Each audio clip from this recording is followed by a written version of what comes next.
जिसके नाम की आज छुट्टी मनाई जाएगी। आज मेरे देश में वो खुद काम पे जाएगा। जी हाँ, आज मजदूर डे है और मैं यहाँ पर एक मंडी में मौजूद हूँ जहाँ पर जो है मजदूर काम कर रहे हैं। तो इन मजदूरों से जानते हैं कि आया इनको छुट्टी के मुतालिक मालूमात भी है कि आज इनके नाम की जो है मुल्क पाकिस्तान में जो है छुट्टी मनाई जा रही है। तो मेरे साथ यहाँ पर एक मजदूर मजदूरी कर रहे हैं, उनसे जानते हैं। अस्सलाम वालेकुम भाई। वालेकुम अस्सलाम भाई। आज छुट्टी है आपके नाम की, आज मजदूर भाई किस चीज की छुट्टी है आज? आज आपके मजदूर डे पर छुट्टी। सानू कोई पता नहीं मेरा वीर, कदी छुट्टी है? कोई मजदूर डे नहीं, मजबूर डे मनाई जा रही है। 23,000 24,000 गरीब बंदे बिल आ रहा है, कितों भरना सी?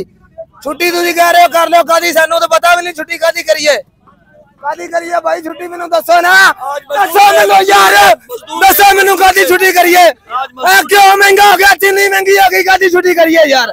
मजदूर डे नहीं, मजबूर डे मनाई जा रही है भाई। तो आप मजदूर की कैफियत देखें, उनका कहना है जी कि किस चीज का जो है मजदूर डे मनाए, वो मजबूरी के आलम में कहते हैं मनाई जा रही है। मजदूर डे नहीं, मजबूर डे। 23,000 रुपया बिल है, कितों धरना? 23,000 रुपया बिल